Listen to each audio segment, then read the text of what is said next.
ወሬ ልትሄጂ ነው? ተመለሽ። እዚህ መሆን አልፈልግም። ልሄድ ነው በቃ። ትሰምኛለሽ? ልጅ ያለ አባቱ አይወለድም። እሺ ከአባቱ ተለይቶ ልጅ ልጅ አትበለኝ። እና ልጁ የኔ ካልሆነ የማን ነው ታዲያ? ያንተ አይደለም።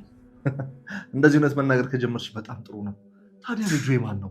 ያንተ አይደለም አልኩህ እኮ። የማንስ ቤት ምን አገባ? እኔን ለማሞኘት አትሞክሪ። ደግሞ አትወረግረጊ። ቁስል አለብሽ። አትርሹ። እኔን አትፈልገኝም አይደል? የምትንከባከበኝ ለልጁ ብለህ ነው። ልጁ ደግሞ ያንተ አይደለም። ስለዚህ በቃ ተው፣ ልሂድበት። ትሰምኛለሽ? ሮቤል መውረድ አይችልም።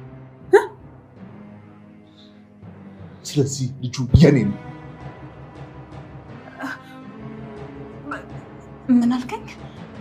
አዎ ሮቤል መውለድ አይችልም።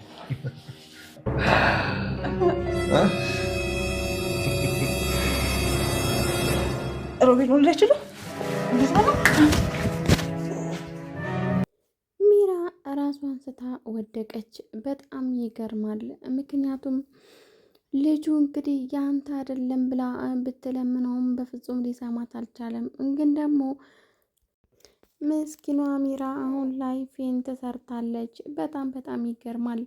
እናም እንግዲህ ሚራ ዛሬ ላይ ራሷን ስታወድቃለች። እናም ልጁ ያንተ አይደለም ሌላውን አይመለከተን በምትለው ጊዜ ሮቤል መውለድ አይችልም፣ እናም ልጁ የኔ ነው ይላታል። የዛኔ ራሷን ስታወደቀች። የምታደርገውን ነገር ግራ ገባት። ሚራ በጣም በሚያሳዝን ሁኔታ እስከ ዛሬ ድረስ ከምትወደውና ከምታፈቅረው ሮቤል ያረገዘች መስሏት ነበር። ለካስ እውነታው ሌላ ነው። እሷ ግን ያረገዘችው ከአድናን ነበር። ልጁ የኔ ነውና በፍጹም ልጄን በሆድሽን ይዘሽ የትም አትሄጂም ብሎ ሊመልሳት ሞክረዋል ማለት ነው። እናም እንግዲህ አድና ለካ እስከ ዛሬ ድረስ ዝምታውን እንግዲህ ይሄንን ይመስላል። እናም አይን በአይን እየዋሹትና እያታለሉት ቢኖሩም ግን ዛሬ ላይ እውነቱን ተጋልጧል። በጣም በጣም ያሳዝናል። ሚራ ይህን በምትሰማበት ጊዜ ራሷን ሳተች። የምታደርገውን ነገር ግራ ገባት። እናም እንግዲህ እስከ ዛሬ ድረስ አላየንም አልሰማንም። አይን በአይን እየማገጡና ቤቱ ውስጥ ግፍና በደል እየፈጸሙበት እየማገጠችበት አልጋው ላይ እየማገጠችበት ከገዛ ወንድሙ ጋር እሱም መስኪኗ ሚራ ዛሬ ላይ ራሷን ሳትወድቃለች። የምታደርገውን ነገር ግራ ይገባታል። እናም እንግዲህ ዛሬ ላይ ምንም ማድረግ አትችልም። ምክንያቱም ሮቤል የራሱን ትኬት ቆርጦ ከሀገር ሊወጣ ነው። አድና ደግሞ ሁሉንም ነገር አወቀ። አድና እስከ ዛሬ ድረስ ምንም ያወቀ ባይመስላቸውም የሁለታቸው ግንኙነት ግን እንዳወቀ በፍጹም አላወቁም ነበረ።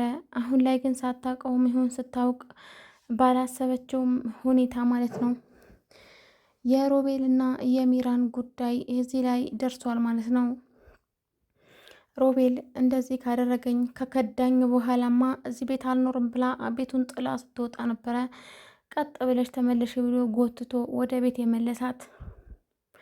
እሷም ግን በሰማችው ነገር ራሷን መቆጣጠር አቃታት። እስካሁን ድረስ የት ነበርኩኝ? እንደዚህ ሲጫወትብኝ የት ነበርኩ? በማለትም በጣም ጸጸት ውስጥ ገብታለች። ሚራ ታሳዝናለች፣ ግን ደግሞ ተንኮሏን በጣም ታናድዳለች። ሮቤል ደግሞ አይን በአይን ይዋሻል። አይን በአይን የሚዋሻው ሮቤል ማለት ነው።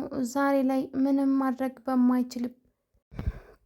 በማይችልበት ሁኔታ ፓስፖርቱና ትኬቱ ሉሃና ወስዳበት ማለት ነው። አሁን ላይ ባዶ እጁ ይገኛል።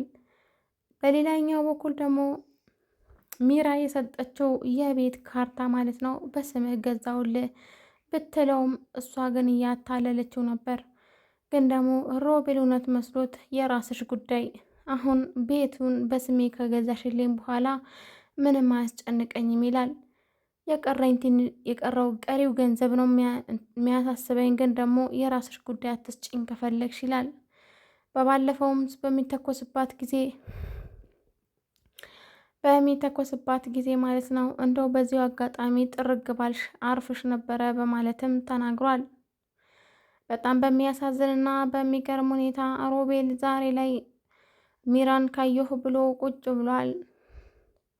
በጣም በሚያስደንቅ መልኩ ደግሞ አድናና ሉሃና በጣም ፍቅራቸው በጣም ጨምሯል ማለት ነው። ግን ደግሞ አሁን ላይ ሮቤል መሀላቸው ላይ ስላለ በፍጹም ጊዜያቸው በአግባቡ መጠቀም አልቻሉም። በሌላኛው በኩል ደግሞ ሉሃና እህቷን የማግኘት ጉጉት አይኗን ጨፍኗታል። ምክንያቱም ሮቤል የሚያደርስባትን ጥቃትና መከራ በፍጹም ሊቆም አልቻለም። የጠቀማት ይመስል ማለት ነው። አሁን ልነግርሽ ነው፣ አሁን ነግርሻለሁ፣ ሰሞኑ ነግርሻለሁ እያለ በጣም እያታለላት ትገኛለች። ምስኪኗም ሉሃና ማለት ነው። እሱ የሚነግራትን ነገር ላለማመን ብትሞክርም ግን ደግሞ አለማመን አይቻልም። ምክንያቱም ሉሃና የምታየው ነገር እውነት አስመስሎ ነው የሚያሳያት። እናም እንግዲህ ባለፈው ክፍል ቢላ ይዞ መጥቶ ለአርና ሊወጋው ቢሞክርም ግን ደግሞ ሚራ መታ ታስጥለዋለች።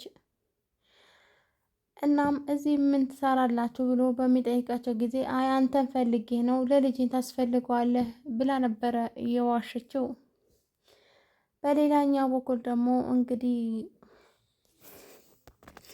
ሮቤል ሚስት ትፈልጋለች። አሁን እኮ አንተ ከሚስት ጋር ነው መሆን ያለብህ፣ እዚህ ምን ትሰራለህ አርና በማለትም በሚነግረው ጊዜ ቀጥ ብለው ውጣልኝ ብሎ ከክላሱ ሊያባረው ሲሆን በፍጹም ሉሃና እኔን ትፈልገኛለች፣ በጣም ነው የምትወደኝ፣ አልወጣም ከዚህ ክላስ በሚል ጊዜ ገፍትሮ ከዛ ክላሱን የዘጋው።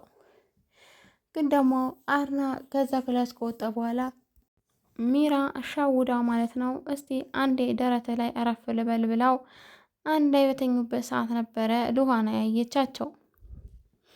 ምስኪኑ አርና ለልጄ ብዬ ነው ቢልም ግን ሄዶ ሚራን ይቅርታ የሚያደርግላት ይመስላል። በሌላኛ በኩል ደግሞ ሉሃና መሀል ላይ ቀራለሁ ብላ ስጋት ይዟታል። ምክንያቱም አንድ ሰው ከተጣመረ በኋላ ልጅ በፍጹም ቢለያይም አይለያይም ትላለች። እናም እንግዲህ ሮቤል ዛሬ ላይ መራመድ እንደማይችል ሆኖ መራመድ ግን ይችላል።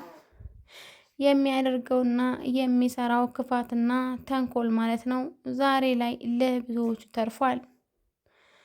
እስከ ዛሬ ድረስ እንግዲህ የት ነበርኩኝ ተጫውተውብኛል ይላል አርና። ፓስፖርቱ በምታሳየው ጊዜ ሉሃና ራሱን መቆጣጠር አቃተው። እስከ ዛሬ ድረስ የት ነበርኩ? ቤቴ ላይ እኮ ይሄኔ የራሴን ቤት ሽጠው ይወጣሉ በማለትም ተናግሯል። እና በጣም ያሳዝናል። ምክንያቱም ሮቤልና ሚራ ተጫውተውበታል። ይሄኔ ላይ እኮ ቤቱን ለመሸጥ እየሞከሩ ይሆናል፣ ማን ያውቃል ይላል አርና። በጣም ያሳዝናል። ምክንያቱም እስከ ዛሬ ድረስ ሚስቱን አምኗት እና ሁለታቸው ተሳስበውና ተረዳድተው የሚኖሩ የመሰለው አርና ግን ደግሞ ሉሃናና ሳራ ከመምጣታቸው በፊት በሰላም የሚኖሩ እንደነበሩ ግልጽ ነው። ያው እንግዲህ በሰላም መኖር ማለት በውሸት እየኖሩ ማለት ነው። እነሱ ሁለቱ እየማገጡ እናም እሱ ባላየ ወይንም ደግሞ የእንቅልፍ መድኃኒት እየጨመሩበት እሱ ሲተኛ እነሱ ይባልጋሉ። በጣም ያሳዝናል። ሮቤል ወንድሙ ላይ ይሄ ሁሉ ግፍና በደል ለምን እንደዚህ እንደሚያደርግ ምንም አይታወቅም። ግን ደግሞ የቆየ በቀል ያለባቸው ይመስል በፍጹም አልተውም ይላል ሮቤል።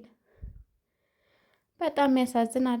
ውድ ተመልካቾቼ ሰላም፣ ውድና እየተከበራችሁ የይነ ዩቲዩብ ቤተሰቦች በያላችሁበት ዓለም ዳርቻ ሰላማችሁ ብዝት ትርፍ ይበልልኝ። ለቻናል አዲስ ሆናችሁ ላይክ፣ ሼር፣ ሰብስክራይብ ማድረጋችሁን አትርሱ።